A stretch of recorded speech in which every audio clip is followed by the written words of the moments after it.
We're going to go ahead and get started here. Thank you everyone for joining today's webinar, Denton's Dialogue, 1.2 trillion in funding for cities, transportation authorities, and public authorities. Are you ready? We have a great program in store for you today, but before we begin, just a few housekeeping items. Today's webinar will be recorded. Additionally, should you have any questions that you'd like to ask of the panel, you may submit them through the Q&A box at the bottom of the screen. With that, I would like to turn things over to today's moderator, Matthew Cutts. He's the Denton's head of U.S. policy and government relations and a partner in our Washington, D.C. office. He is joined by Michael Nutter, the 98th mayor of Philadelphia. Mayor Nutter served from 2008 to 2016, and from 2012 to 2013, he also served as the president of the U.S. Conference of Mayors. Prior to becoming mayor, Mayor Nutter was a member of the Philadelphia City Council from the 4th District and served as the 52nd Ward Democratic leader.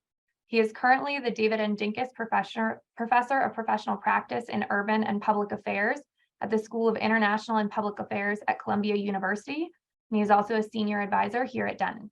And with that, I'll turn it over to Matthew. Thank you, Elaine.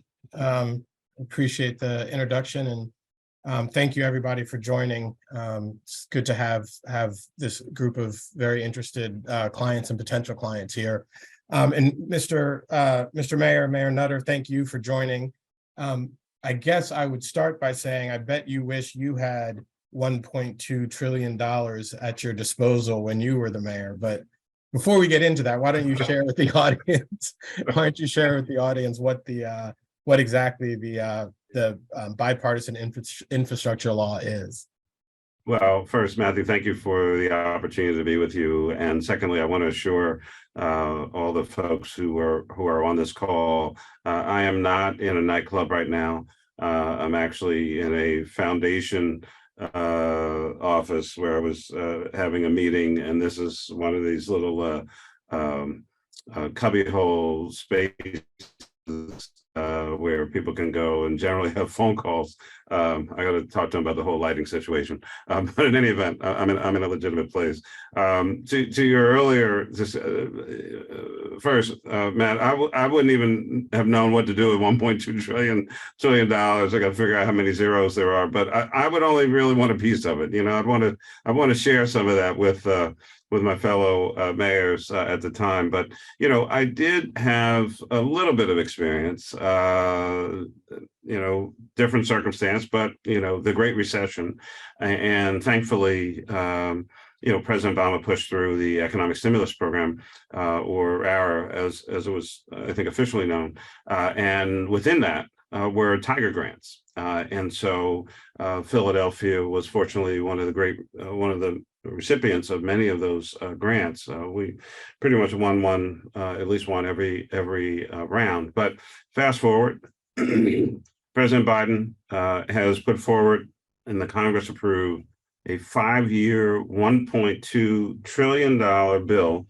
It is the largest investment, excuse me, in our nation's infrastructure in history, and technically known as the Infrastructure Investment and Jobs Act, IIJA, and came into law in November of 2021, and now officially called the Bipartisan Infrastructure Law, BIL, by the administration. By the end of the webinar today, there will be a quick test on government acronyms, and we haven't figured out what the prize is yet, but if you can keep track after this webinar of all the acronyms that we're going to throw at you, God bless you.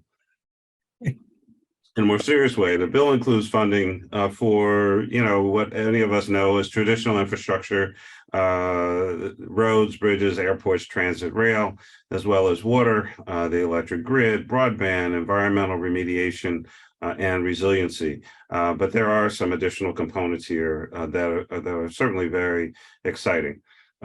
Much of the bill's funding, $100 billion, is directed to transportation. That is in what we call the competitive grant funding methodology, and of course, meaning that the agency and the administration have a lot of discretion in that regard. Again, I'm sure. Go ahead. No, I was going to say, so that's a good place to start. with Yeah. the difference of the funding in this bill. Yeah. My understanding is there's formula funding, Sure. and then there's competitive or discretionary grant funding. Maybe you can touch on Absolutely. both of those, then we can get Sure. into some of the Yeah. individual programs. No, absolutely. And I think that's a very, very important point for different reasons, but important nonetheless.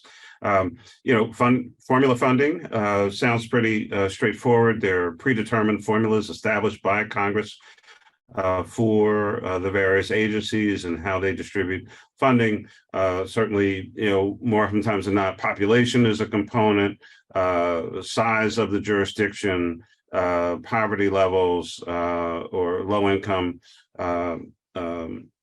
thresholds to be met, and a variety of other criteria in these administrative requirements. They have to be verified, and generally, you fill out a often very simple application because it's formula funding. So it's not a lot of brain surgery involved in that part of the process because it's really been laid out by the Congress.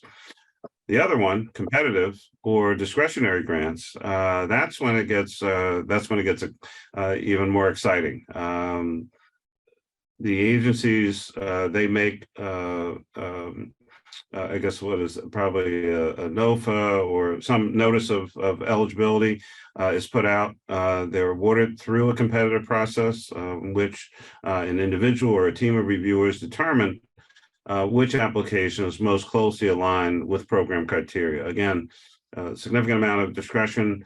They are very competitive, but just because maybe you're a smaller jurisdiction does not mean that you'll get shut out or even overwhelmed by larger jurisdictions. Back when I was in office, we actually had established a grants office. We wanted to centralize our grant applications, whether it was to the government or a foundation or something like that, for consistency sake, and also to get the best application put forward that we could. When you drill down into it, or you could wait for our next webinar where we will actually read through the 2,000 pages of the bill, or you smartly signed on to this webinar. In the transportation area, there's something called RAISE, the bipartisan infrastructure, $7.5 billion funding for local and regional project assistance grants, also known as RAISE. In contrast, and again, going a little back in time, just in 2015, when we talk about the different kinds of funding that have come out of the government in different administrations, for instance, Philadelphia secured $10.3 million in Tiger Grant for 3 different projects: converting a swing rail bridge over the Schuylkill River in the Grays Ferry area, if you know Philly, improvements in American Street, which is on the other side of the city, near the Delaware River, as well as another bridge that removed a gap on Westmoreland Street. More close to time, in 2021, the Department of Transportation, federal, awarded the Southeastern Pennsylvania Transportation Authority, our regional transportation agency, SEPTA, a $15 million RAISE grant. When you go through, again, these different programs and projects, then you have infra, INFR, infrastructure bill provides $11 billion in funding for nationally significant freight and highway projects. Somehow that translates into infra in the government world. And again, another example out of Philadelphia, the Port of Philadelphia received a $49 million infra grant to develop new multi-use berths at the Southport Terminal, again, in 2021 into 22. SIG, capital improvement grants. Matt, I was just going to say, I wanted to move. One of the things people hear a lot about are the energy opportunities. Yeah. Well, that's one of the exciting components here, and I'll jump into that. These EV electric vehicle, of course, charging grants, $1.25 billion in funding for charging and fueling infrastructure grants for community charging, and an additional $1.25 billion for corridor charging. Eligible recipients include states, MPOs, municipal planning organizations, tribes, local governments, special purpose districts, and public authorities with a transportation function. This is a new program, and there's been a significant amount of discussion about EV charging stations. Who's going to do it? Is the private sector going to do it? Is the government going to do it? What's the foundation community and philanthropy? What is their role? I believe, and Matt, certainly feel free to comment on this. I think this is the jumpstart. No pun intended. This is the jumpstart to what many of us have been pushing for, which is who's going to put forward the capital and the leadership on EV charging stations and build out that grid.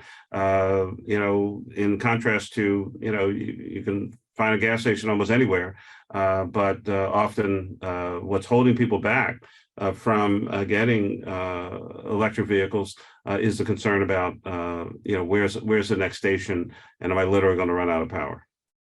That's great.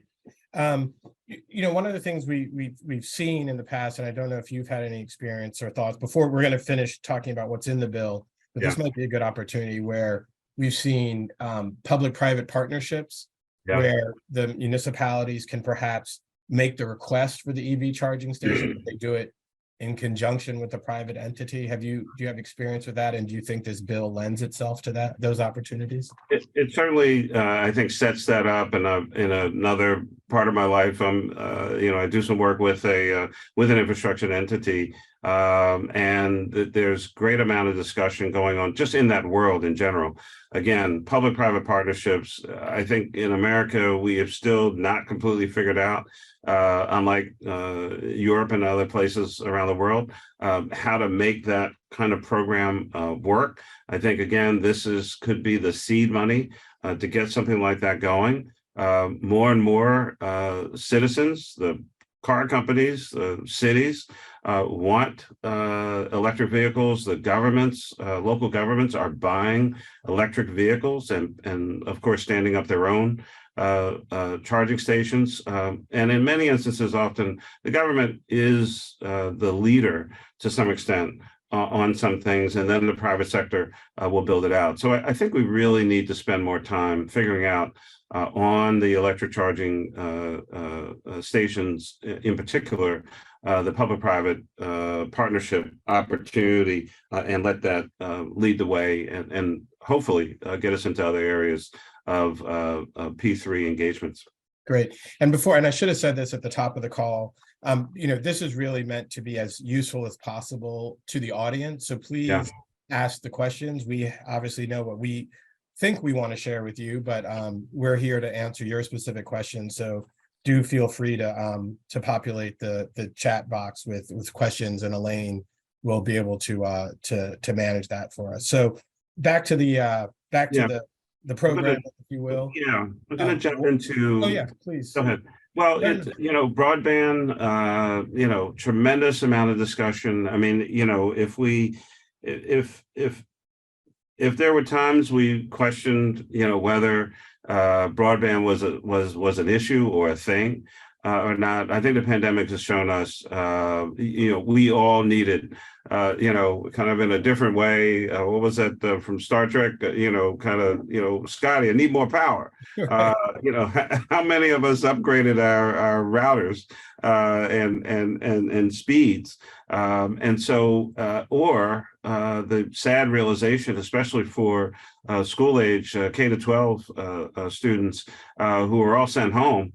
And then, we finally had to face the reality that not only do many of our kids not have internet at home, but they also don't have computers.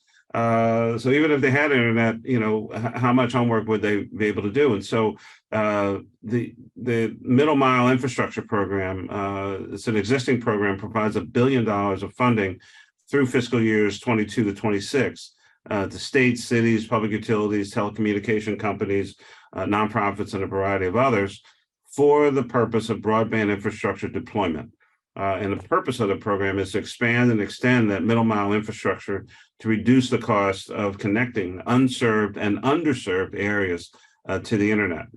At the same time, in the same area, Broadband Equity Access and Deployment Program, also known as BEAD, this is a new Department of Commerce program authorizing $42.45 billion to states and territories to use for broadband planning, deployment, and adoption projects.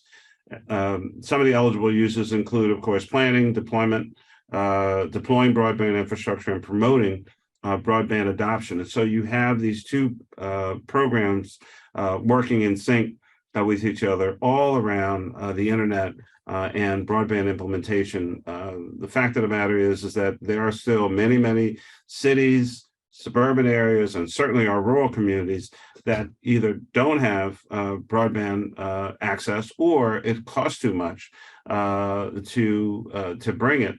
And so utilizing these grants and having the local governments or other entities utilize these programs to bring that connectivity to people wherever they are is just better, and certainly is good for it's good for our economy and for getting people back to work or upgrading what they've been doing. Okay, so we're going to go to Elaine to see if we have any questions. But Mr. Mayor, I do want to come back to and discuss resilience. That's a word we hear a lot nowadays, and it's certainly featured in the IIJA. So we do want to know what's in there for resilience and what folks can do. But Elaine, why don't I go to you to see if we have any questions that Mr. Mayor can answer.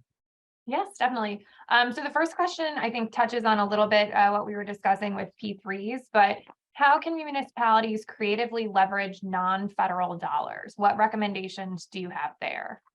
Great. Well, I think, yeah, no, that's a great question. I'd like folks to, think about it in this way, which is, if you were, if you're in the housing business, if you're trying to develop affordable housing, that ultimately you're going to utilize 3, 4, 5, a half a dozen different sources for capital, and basically, kind of create a capital stack. And I think for governments or other entities who are trying to do this kind of work, if you know that you have potential access to these federal dollars, you can take that and go to philanthropy, go to the corporate community, go to other potential funding sources, because basically you have some money, but you may not have all the money that you need. And you just keep building that kind of, in my view, is what I would do when I was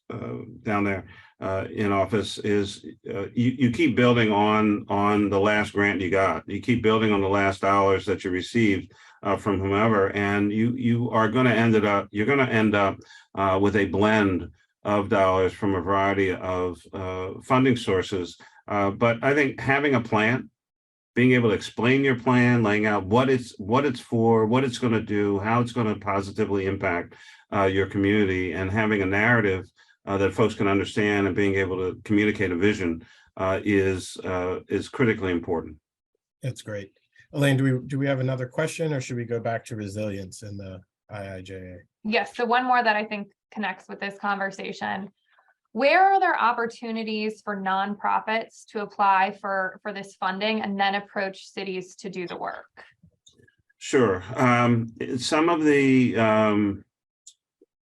program areas or funding sources that I mentioned, a number of them do mention that nonprofits can apply. I think when I was talking just a second ago about either broadband or on the infrastructure side, there are specific provisions that allow nonprofit organizations to apply, or MPOs, special purpose districts, and a variety of those entities. So when I was talking about energy earlier, that's certainly a place where folks can get engaged who are in the nonprofit sector.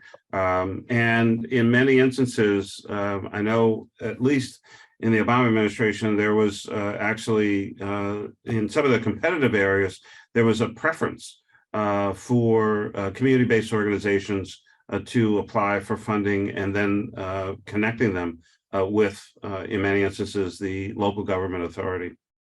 That's great. So, Elaine, I know you practice in this area as well. Anything come to mind for you? Not to put you on the spot with a question, but anything come to mind for you where nonprofits can take advantage of the $1.2 trillion?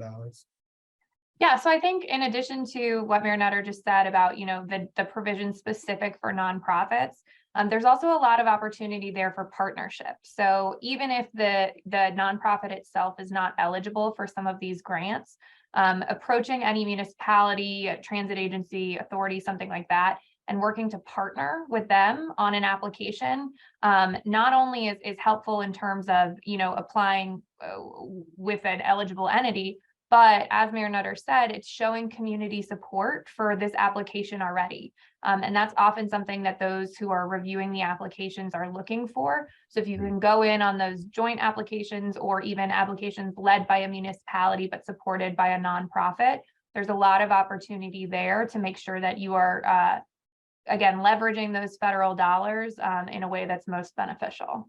Excellent. Okay, back to our acronyms. Resilience. And Elaine, we're going to come back to you for more questions and Right. answers as we see. Well, then you want to talk about a PROTECT grant. That's the Promoting Resilient Operations for Transformative, Efficient, and Cost-Saving Transportation. Oh my goodness. You need a whole dictionary for this. This is a new Department of Transportation program that's in the $1.4 billion neighborhood to support planning, resilience improvements, community resilience and evacuation routes at-risk coastal infrastructure. Eligible recipients for program funding include states, MPOs, local governments, or public authorities with a transportation function. Again, this is also a new program. Excellent. So there are a number clearly a number of existing programs got additional funding, but they did in fact create a number of new programs, which I think is also just very exciting. Excellent. Elaine, I see we have another question in the chat. Yes. Mr. Mayor, how do you think a Republican-controlled House will impact the implementation of the bipartisan infrastructure law? Well, I think this is one of these situations where it's a law. And, again, we've discussed the, the formula grants. It's not a whole, I think there's not a whole lot for the Congress to do. And the discretionary grants are fundamentally controlled by the agencies. And so, look, it's politics and people have done things that maybe are not particularly in their interest. But, if you want to take money away from your community or a community, I'd say God bless you on that one. So, look, the bill is the bill. The funding is allocated. Congress voted for it. And I don't want to make any assumptions, but I would think, first of all, if the House Republicans decided to try to take something away or repeal it or whatever, maybe it passes, maybe it doesn't. I think that goes nowhere in the Senate. And so, that's a cute try. But, I think there's just so much here for so many folks. I mean, that it seems like there'd be a little bit of political suicide, but, folks have done other things that have surprised me in the past, but I don't think there's going to be much impact by a changing of the guard in the House on this particular issue. Okay. Lastly, there are people who voted against the bill who have already shown up at press conferences about some of this funding. So I know this doesn't apply to you, Mr. Mayor, but I've heard there's nothing an elected official likes more than cutting a ribbon. Well, the only thing better than a ribbon cut, what I used to say is the only thing better than a groundbreaking is a ribbon cutting, and we love ribbons. Everybody's got scissors in their office ready to use. That's excellent. So, Before we get to the what should cities be doing and what should folks be doing that are preparing or want to access some of this money, talk to Mhm. us about some of the priorities that we've heard the administration has put on these discretionary opportunities. Yeah. Well, as Elaine mentioned earlier, I think anytime, any opportunity you have to show broad-based support, not only across the particular government, whether it's a city, a county, a state, we talked about these NPOs, nonprofits. If you can show, again, an old example, but I think it's still pertinent. When we applied, so if you've been to Philadelphia in recent times, you'll see, Dilworth Park, which is basically the front door of City Hall at 15th and Market. $50+ million project. We got a $15 million Tiger grant. The project would not have happened without that grant, but there was also city money, state money, as well as philanthropic dollars as well. And so I think being able to show broad-based support for the project with multiple funding sources is very helpful. Second, equity. Who are those dollars benefiting? Who's actually going to do the work? How many communities, are affected by what this project is going to provide? Spelling that out, being able to spell that out, again, critical. We were just in the resilience area. If there is a resilience component, again, I'd highlight it. Mm-hmm. Jobs created, impact on supply chain. I mean, all of these kinds of issues, I think, are going to bode well for applicants. They're going to speak to the commitment and focus and credibility of the application in the first place.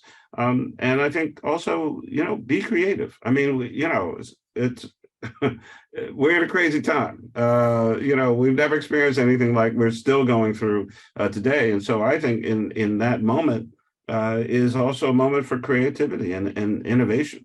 And so every city has some project they've been wanting to do for a long period of time, never had the money or were never able to put enough nickels, dimes, and quarters together to make it happen. This is that moment. That's excellent. Elaine, can we go to you for other questions? Yes. So, Mr. Mayor, what other recommendations do you have to make an application more competitive? On the competitive side, this is not like I don't even know if I have an example. If you're on the competitive side of the house, then I think the most important thing for you to understand is you're on the competitive side of the house. This is the ultimate game of musical chairs. There will not be enough chairs for everybody, and there will not be enough money for everybody. And so, staying in touch with your congressional delegation, whether it's 2 members or 15, being in touch with the agency, talking to them about the project, helping them to understand the significance and the importance of that project, having your political ducks in a row, if you will. There's no real better way to say that. D's, R's, independents, whatever they may be. Excuse me. If you can put all those folks on the same page for this particular grant application, again, that is only going to be helpful. So I have a question along those lines, Mr. Mayor, and you alluded to this before. That what you just talked about to me is kind of the external facing. Perhaps talk to us a little bit about internally, like an internal look. What you like? So, for example, you mentioned creating a grants department. It's you seem to indicate you centralize this function. So if this bill had been passed when you were in office, you would have had one office looking at all the opportunities. So in addition to that, what should cities and city officials be thinking internally to kind of organize themselves? So in terms of the grants office, I mean, that would have been what I would refer to as kind of an inside outside exercise. Yes, I want the grants office to read, or somebody or somebody's they are going to read all 2,000 pages, just like Elaine. They're going to have some ideas. They're going to, I'm going to be saying, all right, come to me, old stuff, new stuff, things we never thought possible, et cetera. But at the same time, I want that grant. I would have my grants officer go to every deputy mayor, every department head, every agency head, and say, give me your 5 best ideas. Here's what the bill can do, or here's what's eligible. Tell me, again, longstanding things we haven't been able to address because we didn't have the money for it. And then give me 1 or 2 totally out of the box creative ideas, something we should try, because primarily it is one-time money. And so every now and then you get to do a one-time thing. And so I want the ideas coming from not only the grants office going into across the rest of the government, but I want the government to come up with some ideas as well. And then, quite honestly, whether it's community meetings or, what's the number 1, number 2, number 3 thing that people call in a 311 about, I think at times we neglect to recognize the brilliance of our own citizens. They actually have ideas too. And the government is not the font of all knowledge and information. We don't have all the answers. Some days we don't even know what the questions are. But, regular, real people who live in their lives in our cities, they come up with some great ideas. And we should figure out a way to get that input as well. Then you put your best stuff forward, line up your political, business, philanthropic, civic, religious organizations, your activists, whatever the case may be, and then start sending in your best applications. Excellent. But have a plan, and like there's plan A, there's plan B, there's plan C, right? And so again, every great idea is not necessarily going to be supported. So maybe at the casino you want to put all chips on 7 red or black or whatever. I've never done that before. But in this work, you want to have you want to have more than a couple ideas in your back pocket. Excellent. Elaine, I see another question. Yes, so this actually fits in very nicely with what you were just talking about.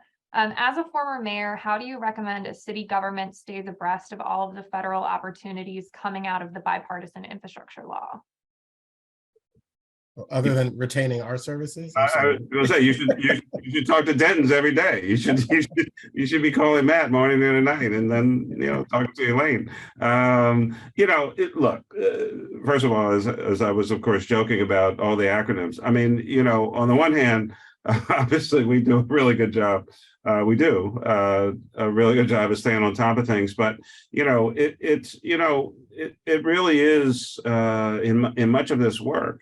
I mean, it really is a job keeping track of all the twists and turns and the elements and the components, and also the creativity that you need to really keep up with what the federal government is doing, what your state government is doing, what your local community foundation is doing, or what the national foundations are doing. And so, your policy shop, if you're a government, obviously, seriously, we are not only a great law firm, but have the ability and capacity to help you navigate wherever you may be. There is something to it's more than a saying. I mean, we are the largest law firm in the world. So the level of resource, the seriousness of commitment, the ability to talk to Democrats, Republicans, independents, we have that capacity certainly within ourselves. But also, you're going to come across something possibly that we haven't. Well, let's talk about that. And figure it out, and really be partners in this work. But as you can imagine, there's a lot in the 2,000-page bill with the obtuse language ever and 9 million acronyms. That's right. Elaine, I know you practice in this space quite a bit, and the mayor has listed several things that cities or entities should be doing to prepare for this. Is there anything you would add, anything that in your experience in practicing that you would add to what entities should be doing and to get some of this funding? Yeah, so I think the first is going to sound pretty simple, but make sure that your application is responding to all of the points that are included in any sort of grant solicitation. Oftentimes it is first reviewed by folks that are comparing it against a checklist. And if you don't hit the spots on the checklist, you're not going to move to the next round of the review. So again, it's really important when you're finalizing that to make sure that you have responded to every single point that is listed, because again, that does generally correspond to a checklist. The other piece is just to make sure that you're coordinating. Some of these grants have restrictions on how many can be given to certain geographic areas. So if you are perhaps a city and your county that you reside in and your transportation authority are all applying for the same grant, all three of you immediately become less competitive. If you can make sure you're coordinating with the other entities in your geographic region, if you can all coalesce behind single applications, those then become more competitive because it shows that community support that we were talking about previously. So also recommend doing that. Excellent. Excellent. And it looks like we have another question in the chat. Yes. Given how much money was included in the infrastructure bill, do you think Congress will be reluctant to invest in infrastructure once the funding expires?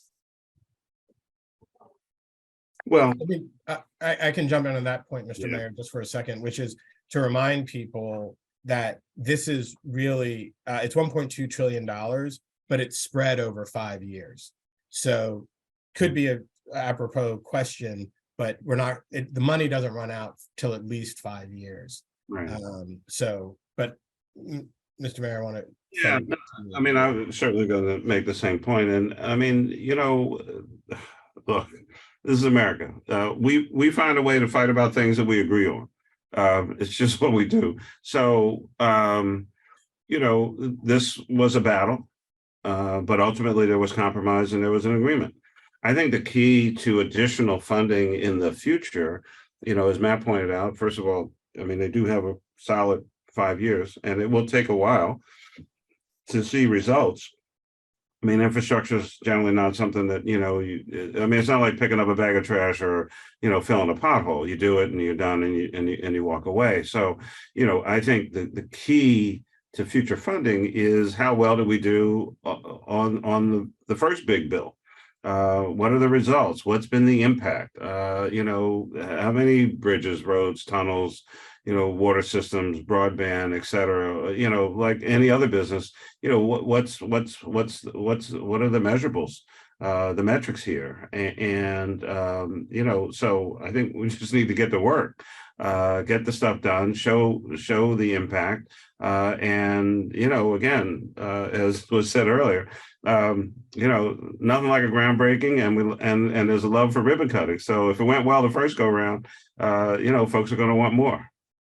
Excellent, excellent. So, Mr. Mayor, I know we'd scheduled this for an hour. We thought that this was more appropriately about a 45-minute conversation. Yeah. So we're winding down here. So let me say to the audience, you know, if you have any last questions, please put them in the chat. Again, we wanted this to be as useful to you all as possible.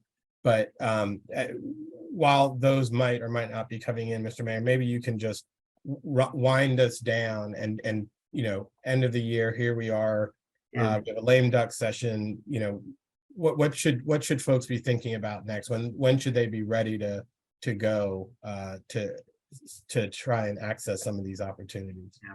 Well, I mean, I think the really short answer is like yesterday. I think, you know, if you're on the ground wherever you are, the first question I'd be asking any, you know, local, county, state elected official is, you know, do you have a plan? What is, you know, by formula, you should generally know what you're going to get. And so my question would be, what do you plan to do? And secondly, how, depending on who you are, you know, how do I actively engage with you, support you, stand alongside you, benefit, whatever the case may be. I mean, this is not a moment to be shy.